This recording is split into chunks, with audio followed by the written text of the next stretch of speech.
یہ اکثر ناکام ہو جاتے ہیں. جو ہماری ذہنوں پہ جو بات ہے یہ تو پاکستان کی صورتحال وہ اپنی جگہ پہ درست ہے، لیکن جہاں تک ہمارا ذہن اس بات کو تسلیم کرتا ہے کہ انڈیا پہ بننے والی فلم جو ہے وہ 20 کروڑ سے 50 کروڑ تک جا کر اینڈ ہو جاتا ہے، اور پاکستان پہ بننے والی فلم جو ہے وہ 1 کروڑ سے 10 15 12 20 18 کروڑ پہ جا کے مطلب ہے کہ وہ اس کا اینڈ ہو جاتا ہے. تو اس کا مقصد یہ ہے کہ شفیع صاحب آپ پاکستان میں بننے والی فلم کی بات کر رہے ہیں یا بھارت میں؟ جی میں پاکستان پہ بننے والی فلم کی مالیت جو ہے اس پہ بہت کم آتا ہے، اور انڈیا کا جو فلم ہے وہ 20 کروڑ سے 50 کروڑ تک جاتا ہے. تو لوگ اس پہ جھجک محسوس کرتے ہیں کہ اگر ہم نے اتنا پیسہ لگا دیا تو ہم تو ڈوب جائیں گے، برباد ہو جائیں گے. پاکستان پہ بننے والی فلمیں جو ہیں وہ لوگ خوف زدہ ہیں تاکہ وہ آگے کامیاب نہیں ہوتا. تو مہمانوں سے میرا گزارش یہ ہے کہ میری بات سے آپ کہاں تک اتفاق کرتے ہیں. دوسرا اصل میں مجھے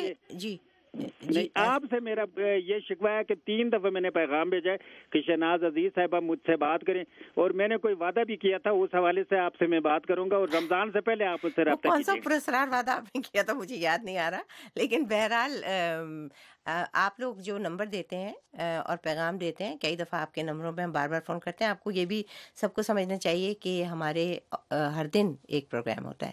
مثلاً میں ہر دن صرف میری کہانی بھی نہیں کرتی، کچھ تو کہیے بھی نہیں کرتی، میں ایڈیٹنگ بھی کرتی ہوں اور دوسرے پروگرامز بھی کرتی ہوں. تو اس لیے میرے لیے ممکن نہیں ہوتا کہ میں پورا دن اس بات پہ لگا دوں کہ اگر آپ لوگوں کو ٹیلی فون کرنے پہ.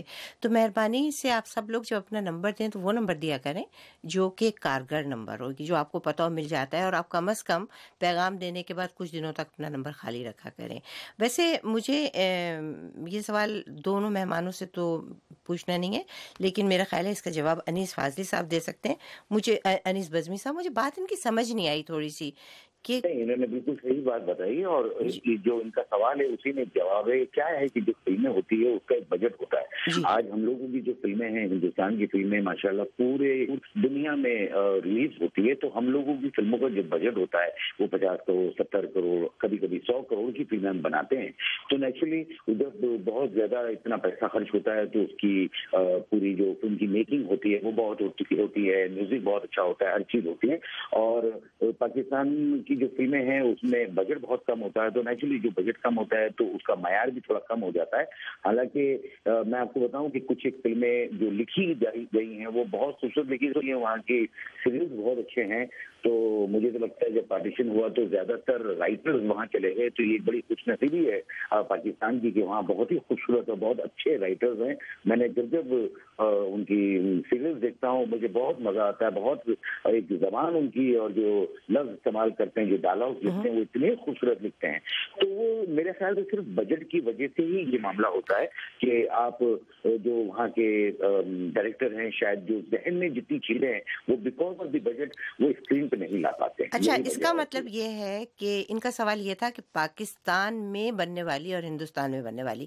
میں نے اس کو یہ کیونکہ پاکستان پر بننے والی، تو میرا خیال تھا کہ شاید یہ ان فلموں کی بات کر رہے ہیں جو ہندوستان میں پاکستان کے بارے میں بتائی جاتی ہیں. لیکن آپ کا میرا خیال اندازہ درست ہے، سوال یہی تھا.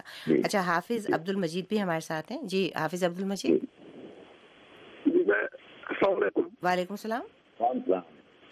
میں حافظ عبد الحمید عرض کر رہا ہوں ٹرائبل ایریا سے. جی جی جی جی میں نے پروگرام سنا اور میرا بیٹا عبد الباسط پہلی بار آپ کا یہ پروگرام سن رہا ہے.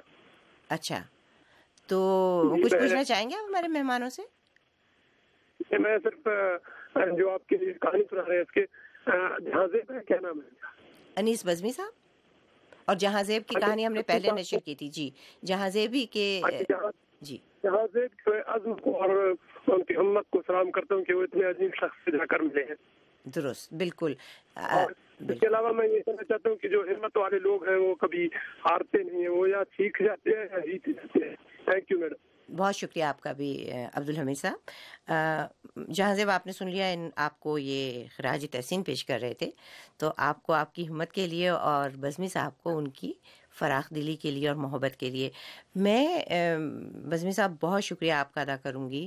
اور یہ تو بہت کر ہی چکے ہیں جہاں زیب آپ کا، اور آپ کا اور ان کا تعلق رہے گا. میری دعا یہ ہے کہ جہاں زیب بہت آگے جائیں اور یہ بھی کہ آپ سے پچھلے ہفتے جب آپ آئے تھے کچھ تو کہیں میں، تو لوگوں نے بہت سوالات کیے تھے کہ آپ پاکستان کے بارے میں کب فلم بنائیں گے، تو آپ ایک اچھی سی فلم بنائیں جس سے سرحدیں جو ہیں وہ کم ہوں اور محبتیں بڑھیں. مجھے آپ سے پوری امید ہے. بالکل بہت خوش ہوئی آپ لوگوں سے سب سے بات کر کے. بہت بہت شکریہ. بہت بہت شکریہ.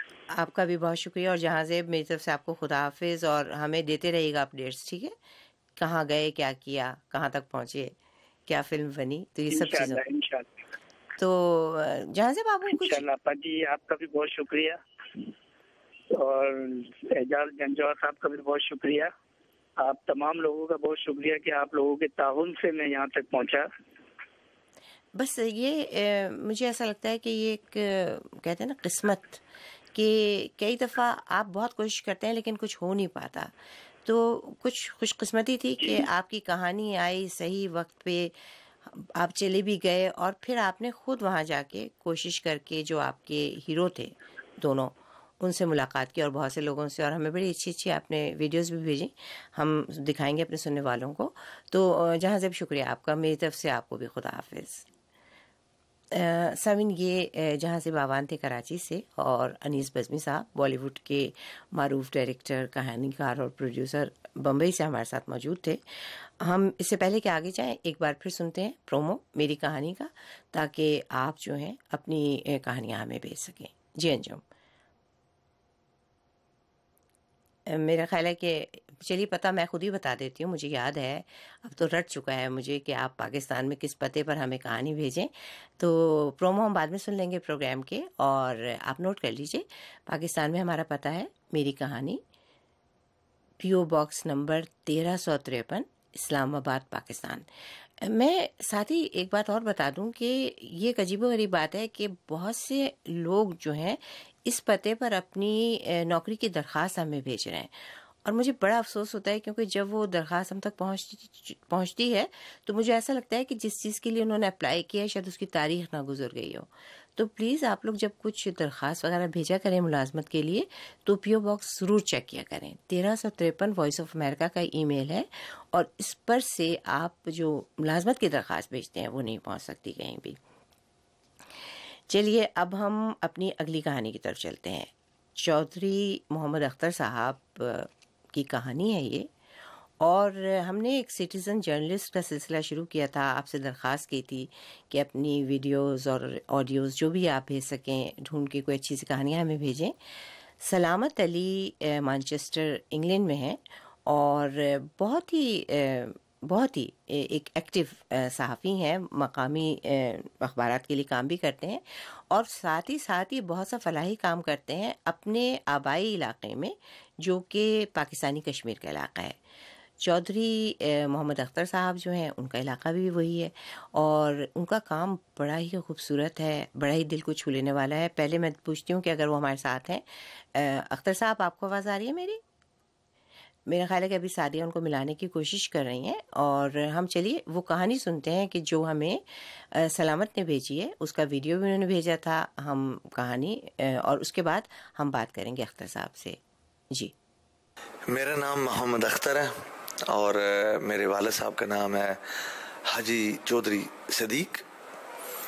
میرے والد صاحب ارلی 60s میں انگلینڈ گئے، اور میرے باپ گاؤں. میرا نام محمد اختر ہے، اور تقریباً 10-15 منٹ کی ڈرائیو ہے، اور میری پیدائش جو ہے انگلینڈ میں 1969 میں ہوئی ہے. میری پیدائش جو UK کی ہے، اور پہلی بار میں اپنے وطن آیا تھا 21 سال کی عمر میں، 1990 کی بات ہے.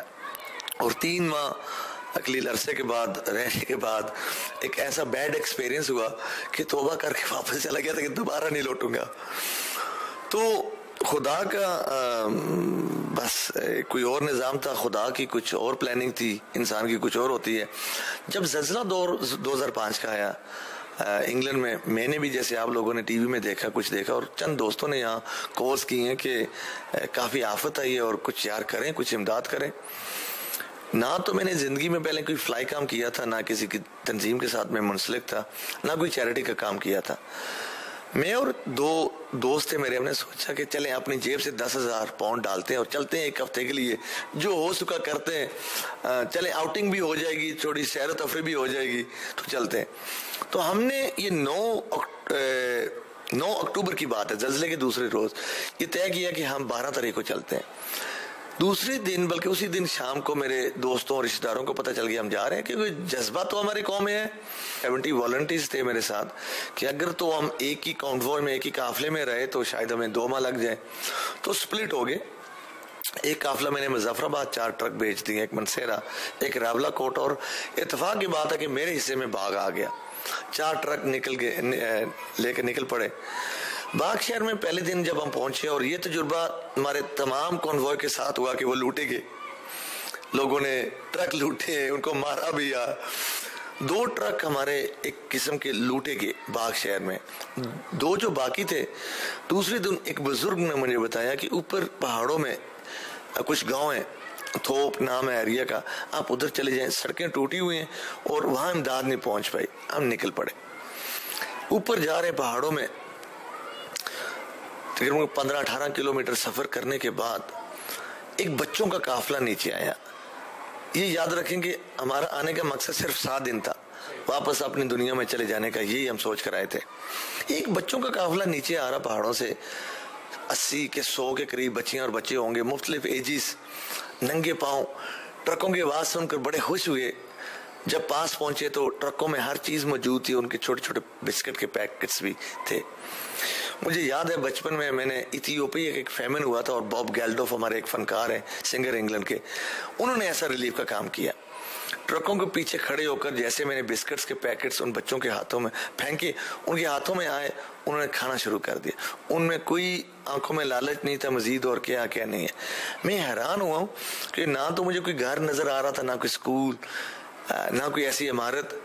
تو میری اپنی ایک ہی اولاد ہے, ایک ہی میری بیٹی ہے, جس کی عمر اس وقت 8.5 سال کی تھی, اور ہر بچے میں نے اپنی بیٹی نظر پائے. بس وہ بچے تو چلے گئے, ہم اوپر پہاڑوں میں چلے گئے, اور 2 دن ہم ریلیف کا کام کرتے, لیکن یہ بچے بیک آف مائی مائنڈ, یہ ذہن میں تھے کہ اللہ یہ کیا ہوگا ان کا. جتنے میرے دوست انگلینڈ سے آئے تھے 6-7 ساتھی, ہم نے طے کیا تھا کہ واپس ہم میرپور میں میٹ کریں گے اور انگلینڈ چلیں گے. جب ہم میرپور میں میٹ ہوئے آنے سے پہلے ایک دن, اور ہر ایک دوست نے ایک برا تجربہ پایا اور توبہ کی واپس نہیں آئیں گے. اور اب میں سمجھانے کی کوشش کر رہا ہوں کہ میں کچھ یتیموں کے لیے کام کرنا چاہ رہا ہوں, آپ میری سپورٹ کریں گے. انہیں کیا کہ مالی امداد کریں گے, لیکن آنے کا نہ کہنا. واپس چلا گیا ہوں, اور وہاں سے میں نے عہد کیا کہ ان یتیموں کے لیے کچھ کروں گا, اور ایک کرائے کی بلڈنگ لی, ایک پلازا لیا میرپور میں, جس کو ایک گھر کی شکل دی. اور جذبہ یہ تھا کہ ان بچوں کو وہ میں دوں گا جو میری بیٹی کے پاس ہے, اسے کم نہیں. میں نے زندگی میں ایسا کام نہیں کیا. وہ کیا تھا کہ میری بیٹی کے پاس ایک بنک بیڈ تھی, ویسے ہی سب سے پہلے میں نے بنک بیڈز بنوائی. میں نے بیٹی کو آج تک کسی کا اترا ہوا کپڑا نہیں پہنایا تھا, ان کو بھی نہیں پہناؤں گا, یہ عہد کیا تھا. اور الحمدللہ سلسلہ شروع ہو گیا. پھر ایک تنظیم بنانی تھی, ایک نام ذہن میں بیٹھا ہوا تھا انگلینڈ میں ایک دوست کے ساتھ. کشمیر میں رہتے ہیں تو کشمیر تو ظاہر آنا چاہیے. آرفنز یتیم ہے, relief trust, Kashmir orphans relief trust. پھر جیسے وقت گزرتا گیا آرفن لفظ مجھے چپتا گیا, تو میں نے سوچا اس نام کو کافی ہم آگے لے گئے, تو اس کو ہم نام تو نہیں چینج کرتے ہیں لیکن KORT کر دیتے. اب جیسے یونیسیف کسی کو نہیں پتا کہ کیا مطلب ہے بہت سے لوگوں کو, تو کوٹ کا بہت سے لوگوں کو نہیں پتا کیا, تو ہم نے اس کو کوٹ نام دے دیا. اکثر لوگ کہتے ہیں یہ کون سا کوٹ ہے, یہ کون سی عدالت ہے, تو میں کہتا ہوں یہ وہ عدالت نہیں ہے یہاں لوگوں کو پھانسی یا سزا دی جاتی ہے, یہ وہ کوٹ ہے جہاں یتیم بچوں کے ساتھ انصاف کیا جاتا ہے. اس وقت الحمدللہ ہمارے پاس 200 کے قریب بچے اور بچیاں, 50-50 ریشو ہے. میرپور میں ہمارے پاس گنجائش نہیں تھی, 2 پلازے تھے, بچیوں کا الگ اور بچوں کا الگ. اب الحمدللہ اپنے گھر میں ہم آگے, اور ہر روز ایڈمیشنز آ رہے ہیں, پورے پاکستان سے ایڈمیشنز آ رہے ہیں. اس وقت ہمارا جو اس وقت, اور وہ بڑھے گا, ماہانہ جو ہمارے جو ایکسپینسز ہیں تقریباً 22 اور 24 لاکھ کے درمیان میں, اور یہ بڑھیں گے آہستہ آہستہ بڑھیں گے, کیونکہ مزید بچے آ رہے ہیں, اور پھر عملہ بھی ہمیں بڑھانا پڑے گا. اور پورا کون کر رہا ہے؟ پورے ہمارے ڈونرز کر رہے ہیں، اور میرپور، اہلیان میرپور اور ڈسٹرکٹ اور میجورٹی جو انگلینڈ سے لوگ وہ بستا ہے وہ کر رہے ہیں. بچے اسپانسرڈ ہیں، کچھ بچے وہ ڈائریکٹ ڈیبیٹس لگے ہوئے ہیں. فنڈ ریزنگ ایونٹس ہم کرتے ہیں مختلف شہروں میں، تو وہ فنڈز آتے ہیں. ہمارے یہاں دو تعلیمیں، ایک تو ہوگی دنیاوی اور دینی. ہم نے یہاں کوئی فرقہ نہیں بانٹا ہوا. ہم تو کوشش کریں کہ سب سے پہلے تو ہم انسان ہیں، کوئی انسانیت کے اوپر بھی کام کرنا چاہیے. بچوں کی دینی تعلیم پہ خاص توجہ بھی کی جا رہی ہے. بچے اپنی مرضی سے قرآن حفظ بائی چوائس کرتے ہیں، بائی فورس نہیں کرتے. پہلے ہمارے بچے پرائیویٹ اسکولوں میں پڑھتے تھے، ہم پک اینڈ ڈراپ دیتے تھے غالباً 17 پرائیویٹ میرپور کے اسکولوں پہ. اب الحمدللہ اپنے گھر میں آ گئے، اپنا اسکول ہے اور فیڈرل بورڈ کی افیلیشن لی ہے، اور 10th تک تو بچے ہمارے ادھر پڑھتے ہیں. اور جو مزید کالجز میں جا رہے ہیں، first year, second year, university میں سب سے بڑی بیٹی ماشاءاللہ MSc کر رہی ہے، ایک بیٹا MA کر رہا ہے، 2 ہماری بچیاں، ایک بچہ اور ایک بچی فارمیسی میں چلے گئے. ان کو ہم پک اینڈ ڈراپ فیسلٹی بھی ابھی بھی پرووائڈ کر رہے ہیں. اس کمپلیکس میں تقریباً 150 کے کنال کا رقبہ ہے، جس کی پوری باؤنڈری 4300 فٹ باؤنڈری وال ہے، 8 فٹ ہائٹ پہ ہے، اور اوپر ریزروار لگی ہوئی ہے. اور فردن جگہ پہ جیسے آپ نے دیکھا ہے کہ کیمرے، CCTV کیمریز لگے ہیں، فلڈ لائٹس لگے ہوئے ہیں. اور اپنی ہماری جو سیکیورٹی ہے، جو مینیول ہے، وہ الحمدللہ کافی آپ دیکھ چکے ہیں مین گیٹ سے آگے کہ کافی ہماری نفری ہے جو اس کو کنٹرول کر رہی ہے. سیکیورٹی اس وقت پرابلم ہے ہمارے ملک کا ایشو، لیکن الحمدللہ اس خطے کا ایک خاص کرم ہے کہ ہمارے ساتھ ہی آرمی ہے، بالکل وہ بھی ہماری کافی سیکیورٹی ہے، لیکن اپنی ہماری سیکیورٹی کافی حد تک بڑی ہے. ہمارے الحمدللہ 2 اپنے ٹرانسفارمر ہیں 200 kV کے، اور 2 فیز ہیں. اور برقیات ہمارے جو الیکٹرسٹی بورڈ ہے واپٹا، وہ شروع دن سے کوڈ کے ساتھ تعاون کرتا ہے، اور 2 فیز ہیں. فردن وقت پہ لوڈ شیڈنگ ہوتی ہے، اور کبھی کبھی ہوتا ہے کہ دونوں ایک ساتھ جاتے ہیں. ہمارا اپنا 200 kV کا ٹرانسفارمر ہے جو کک ان ہو جاتا ہے، چالو ہو جاتا ہے، کیونکہ بجلی 24 گھنٹے رہتی ہے. آگے ہمارا پلان ہے کہ ہم یہاں سولر پینل لگائیں تاکہ اپنی بجلی ہم پیدا کریں انشاءاللہ. الحمدللہ پہلا فیز کمپلیٹ ہو چکا. پہلا فیز مشکل تھا، انفراسٹرکچر مشکل تھا، ڈرینیج سیوریج کا کام مشکل تھا. جو پہاڑ ہم نے کاٹا وہ بڑی مشکل سے کاٹا ہے. فیز 1 میں ہم نے جو اسکول بلڈنگ دی ہے آزاد کشمیر کی سب سے لمبی single span building 46,000 square feet, 1 floor 3 floor مکمل کر لیے. خوبصورت مساجد 1500 نمازیوں کے لیے وہ کمپلیٹ ہو چکی ہے. میس بلڈنگ جس میں ایک ٹائم پہ 600 بچہ کم سے کم بیٹھ کے کھانا کھا سکے گا وہ کمپلیٹ ہو چکا ہے. گراؤنڈز ہمارے کافی حد تک کمپلیٹ ہو چکے ہیں، پارکنگ ہو چکی ہے. فیز 2 میں ہمارے مزید 500 بچیاں اور 500 بچوں کے ہاسٹلز ہیں، وہ ہم نے شروع کر دیے. اور ان کے ساتھ ساتھ 2 سٹاف فیکلٹی بلڈنگز، کیونکہ شہر سے باہر اور ملک سے باہر بھی بہت سے حضرات آنا چاہ رہے ہیں، اپنی سکلز دینا چاہ رہے ہیں، ٹائم دینا چاہ رہے ہیں، اور ان کو فیسیلیٹیٹ کرنا ہمارا فرض بنتا ہے. تو 2 سٹاف فیکلٹی بن رہے ہیں. یہ فیز 2 ہے. اور فیز 3 جو ہوگا انشاءاللہ وہ ایک خوبصورت ہاسپٹل ہوگا جو بلڈنگ کے فرنٹ پہ ہے. ہاسپٹل اور مساجد یہ دونوں چیزیں صرف کورٹ کے بچوں کے لیے نہیں، جنرل پبلک کے لیے بھی یہ اوپن ہے، یہ باؤنڈری سے باہر رکھی گئی ہے. تو بڑی خوبصورت کہانی تھی، اور مطلب کچھ یقین نہیں آتا کہ ایک شخص جس نے ساری زندگی باہر گزاری ہو وہ پھر وقف کر دیں اپنی زندگی کو اور وہاں کے رہنے بھی لگے. ہمارے ساتھ موجود ہیں اختر صاحب. اختر صاحب السلام علیکم. اختر صاحب میرا خیال ہے شاید، اور سلامت بھی ہیں ہمارے ساتھ. سلامت آپ اختر صاحب، مجھے آپ کی آواز نہیں آ رہی مگر. جی مجھے تو آپ کی آواز آ رہی ہے. ہاں اب تو مجھے بھی آپ کی آواز آ گئی. اچھا تو کیسا لگا آپ کو اپنی کہانی خود سن کے؟ عجیب سا لگا. اپنی آواز سن کر انسان کو عجیب ہی لگتا ہے. ہمیشہ دوسروں کی آواز زیادہ سریلی ہوتی ہے نسبت اپنی. نہیں آپ کی اصل میں میرا خیال ہے وہی کہتے ہیں نا، ہر شخص کو اس کا کام جو ہے وہ اس کو دلکشی دیتا ہے. تو آپ کا کام تو ایسا ہے کہ مطلب میرا خیال ہے کہ لاکھوں زندگیوں کو آپ تبدیل کریں گے آگے چل کر, ابھی چاہے تعداد ہزاروں میں ہو, لیکن جس طرح سے آپ کام کو بڑھا رہے ہیں اور وسعت دے رہے ہیں. میں نے بلڈنگ کی آپ کی ویڈیو بھی دیکھی تھی, تو بہت ہی زبردست کام ہے. مجھے سب سے اچھا وہ لگا کہ ایک بچی آپ کو دیکھ کے ایسی بےتابی سے دوڑی کہ وہ گر پڑی. یہ کون بچی ہے چھوٹی سی؟ یہ چھوٹی مائزہ ہے, چھوٹی سی بچی ہے. اچھا. اور اکثر اس گھر کے باہر فردن وقت میں جنرل پبلک چھوٹے چھوٹے چند گھنٹوں کے بچے چھوڑ کر چلے جاتے ہیں. اچھا. ہم نے جاننے کی کبھی کوشش نہیں کی کہ اس کی وجوہات کیا ہے, کیونکہ کبھی آپ کو کوئی درست سوال نہیں مل جواب نہیں مل سکے گا. درست, بالکل. لیکن ایک چیز اٹل ہے, جیسے میں نے اپنے ڈاکیومنٹری میں بھی کہا ہے کہ ایک چیز یقیناً ہے کہ اس میں ان بچوں کا کوئی قصور نہیں ہے. درست. جن کو یہ چھوڑ کر باہر چلے جاتے ہیں, یہ خدا کی طرف سے یہی سمجھیں کہ ایک امانت ہمیں سونپی جا رہی ہے, اور خدا ہمیں آزما رہا ہے کہ آپ میری امانت میں کیا خیانت کرو گے یا نہیں. درست. اور جی ایدی صاحب نے جو جھولا باہر رکھوایا ہے, لاکھوں بچے اس کی وجہ سے ان کی زندگی بچی, اور نہ صرف بچی بلکہ انہیں اڈاپٹ کر لیا گیا اور بڑی خوبصورت زندگیاں گزار رہے ہیں. تو آپ کے یہاں بھی اڈاپشن ہے یا آپ نے اپنے ادارے میں نہیں رکھا یہ سلسلہ؟ جی, ہم نے اڈاپشن اس لیے نہیں رکھا.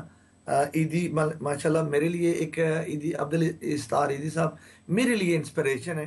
اور میں سمجھتا ہوں کہ اگر ہمارے پاکستان میں قائد اعظم کے بعد کسی نے کام کیا جو اگر اپنے ممالک میں کچھ دیا تو وہ ایدی صاحب ہے. اور میں چاہوں گا تمام لسنرز ایدی صاحب کے لیے دعا بھی کریں ان کی صحت کے لیے. درست, بالکل, بیمار ہیں آج کل. اور اڈاپشن کا جو آپ نے سوال کیا, اڈاپشن اس لیے ہم نے اس کو ٹیک اپ نہیں کیا, ایک تو ہمارے کشمیر میں اس میں تھوڑی سی پابندی بھی ہے.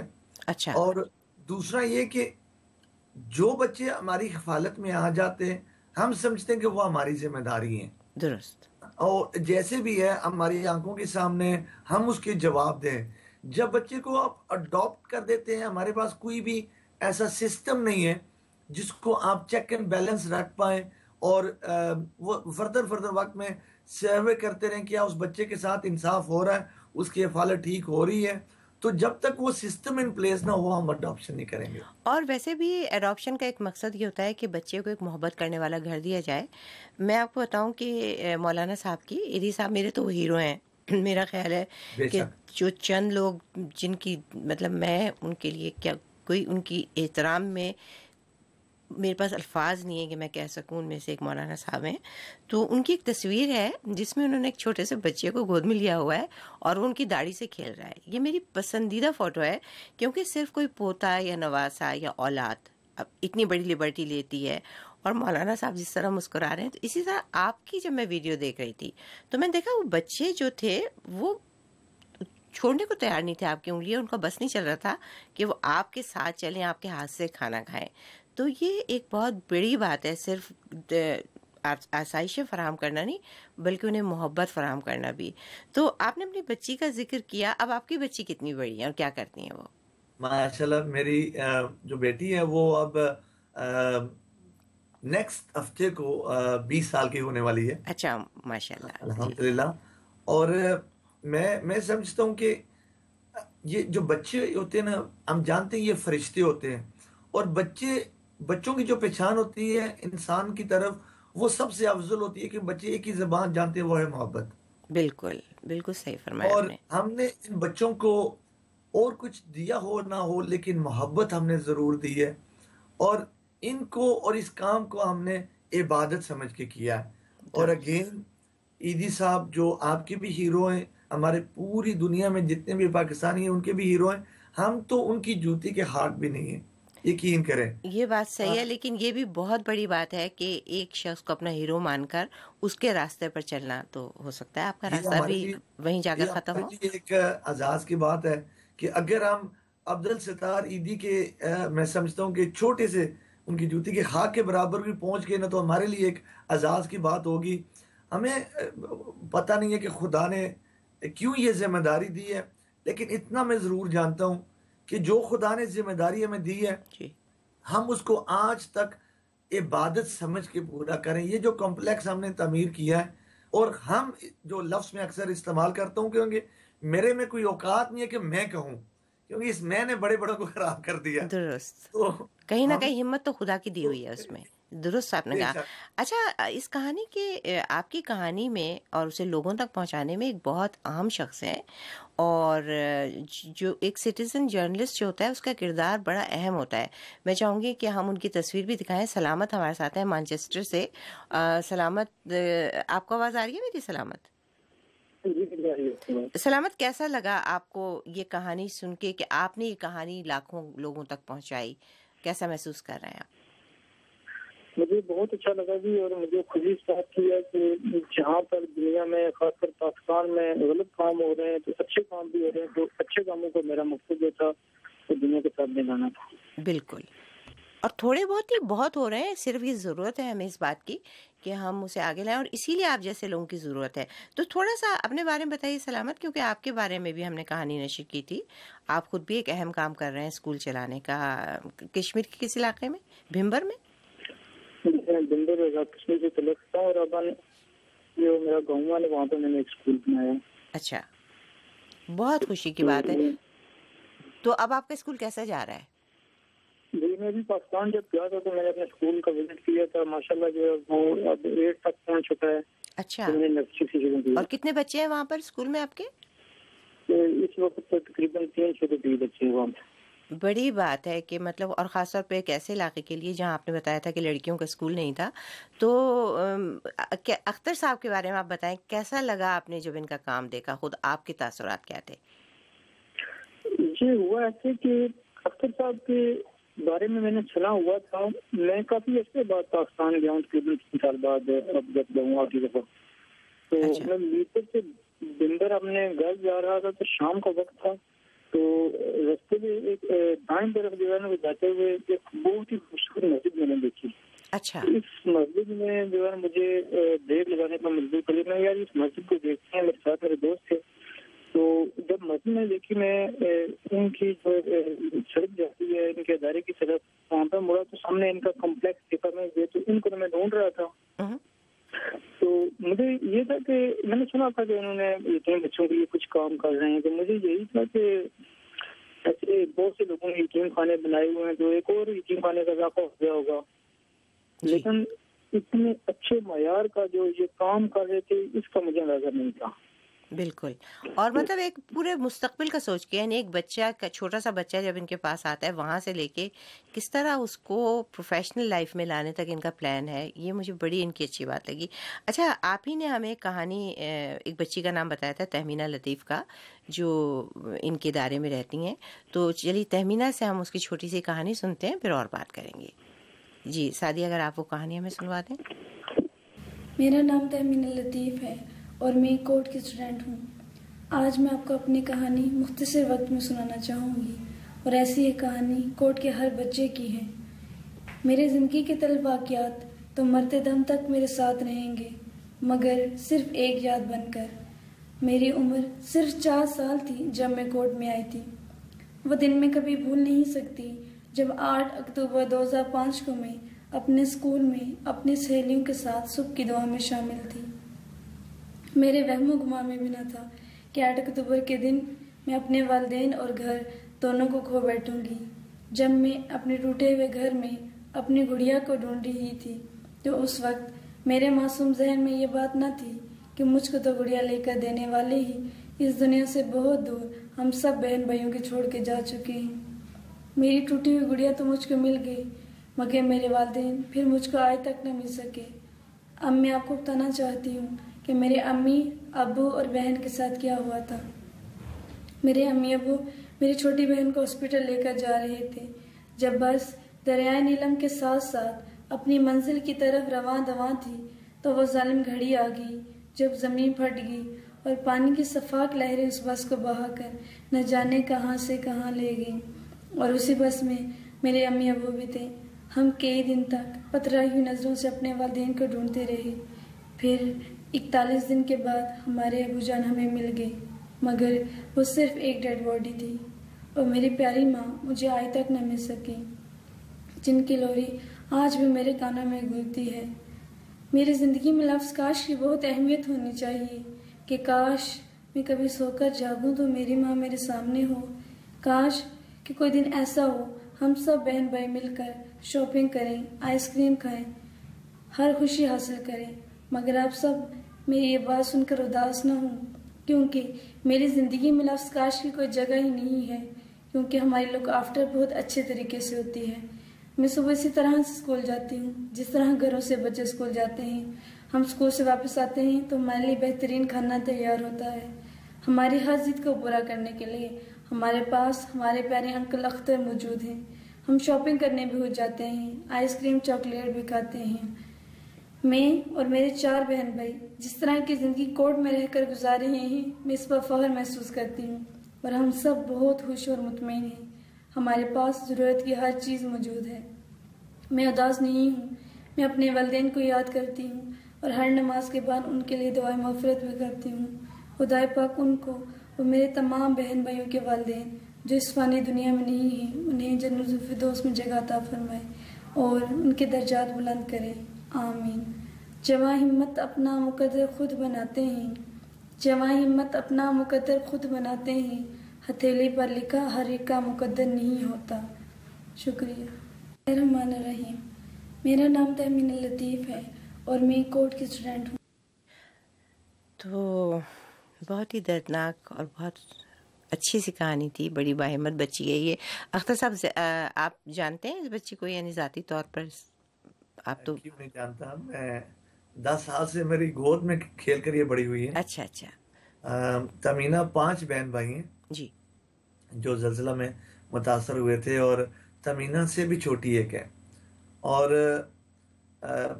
تمینہ چھوٹی سی تھی جب یہ آئی ہے، اور اس کو اپنے ماں باپ کی کوئی خاص یاد نہیں ہے، تو ہم ہی اس کی ماں ہیں، ہم ہی اس کے باپ ہیں۔ ہمارے لیے میں کتنی خوش نصیبی کی بات ہے کہ ہم تمینہ جیسے بچیوں کے باپ کا رول ادا کر رہے ہیں، اور خدا نے اتنے خوبصورت اور اتنے خونار بچے ہمیں دیے ہیں، جتنا بھی اپنی قسمت پہ ہم ناز کر سکیں وہ کم ہے۔ بالکل صحیح۔ اور میں ایک اور شخصیت کو چاہتی ہوں اگر وہ اس وقت موجود ہوں، آپ کی بیگم جو ہیں، اگر وہ آپ کے ساتھ کہیں قریب موجود ہیں یا نہیں ہیں یہاں پر؟ انفارچونیٹلی وہ آج ادھر نہیں ہے، وہ ہاسپٹل میں ایڈمٹ ہے کل سے۔ کیوں، خیریت؟ ان کا چھوٹا سا آپریشن ہونا تھا، تو وہ ہاسپٹل میں۔ مسز میری جب میری بیٹی پیدا ہوئی ہے، 10 سال شادی کے بعد میرے گھر خدا نے اولاد دی تھی جی، اور جب میری بیٹی پیدا ہوئی تو اس دوران میری وائف کو مسکولر ڈسٹرافی ڈائگنوز ہوا تھا جی، اور وہ 20 سال سے ڈسیبلڈ ہیں، چل نہیں سکتی، ویل چیئر پر ہیں وہ۔ اور مجھ سے زیادہ اگر قربانی دی ہے تو میری مسز اور میری بیٹی نے دی ہے۔ 152 چکر میں نے پاکستان کے لگائے کوٹ کے لیے اپنے خرچوں پہ 10 سالوں میں جی، اور اکثر یہ ہوتا رہا ہے کہ صبح جب میں جاگتا ہوں تو مجھے جانا پڑا ہے پاکستان، تو آج تک اس نے اف نہیں کی کہ آپ کیوں جا رہے ہیں، مجھے بھی آپ کی ضرورت ہے۔ تو انہوں نے قربانی دی، اور میری بیٹی 8.5 سال کی عمر سے لے کر اب تک میری ذمہ داری اٹھا رہی ہے۔ میں بہت خوش نصیب ہوں کہ مجھے ایسا لائف پارٹنر ملا ہے۔ بالکل بالکل، آپ نہیں، مطلب زندگی میں اس کی بڑی اہمیت ہے کہ آپ کے کاز کو جو آپ کی زندگی کا ساتھی ہے وہ سمجھتا ہے اور اس کی رسپیکٹ کرتا ہے یا نہیں۔ تو کیا نام کیا آپ کی بیگم کا؟ میری بیگم کا نام شمیم ہے، شمیم اختر۔ شمیم اختر صاحبہ، ہم سب دعا کرتے ہیں ان کی صحت مند رہنے کی، کہ اچھی سی زندگی وہ گزاریں۔ ظاہر ہے کہ جو ان کی بیماری ہے اس کا کوئی علاج نہیں ہے، لیکن یہ کہ وہ پھر بھی جس طرح آپ نے لوگوں کے لیے کیا ہے تو مجھے پورا یقین ہے کہ اللہ میاں ان کی زندگی بہت اچھی طرح سے گزارے گا، اور سب سے بڑی بات یہ وہ بھی خوش نصیب ہیں کہ ان کو آپ جیسا ساتھی ملا۔ تو میں بہت شکریہ ادا کروں گی آپ کا بھی اور سلامت کا بھی۔ کوئی ایسی بات جو آپ کہنا چاہیں مختصراً ہمارے پروگرام کے آخر میں، بلکہ یہ کہ ہم اٹھا رکھتے ہیں اس کو آئندہ پروگرام کے لیے، کیونکہ ہمارے پروگرام کا وقت ختم ہوا چاہتا ہے۔ بہت شکریہ آپ کا چودھری اختر صاحب اور سلامت، اور اس کے ساتھ ہی میں اجازت بھی چاہوں گی پروگرام ختم کرنے کی۔ آئندہ ہفتے اسی وقت اس پروگرام میں دوبارہ ملاقات ہوگی۔ خدا حافظ۔ اس پروگرام میں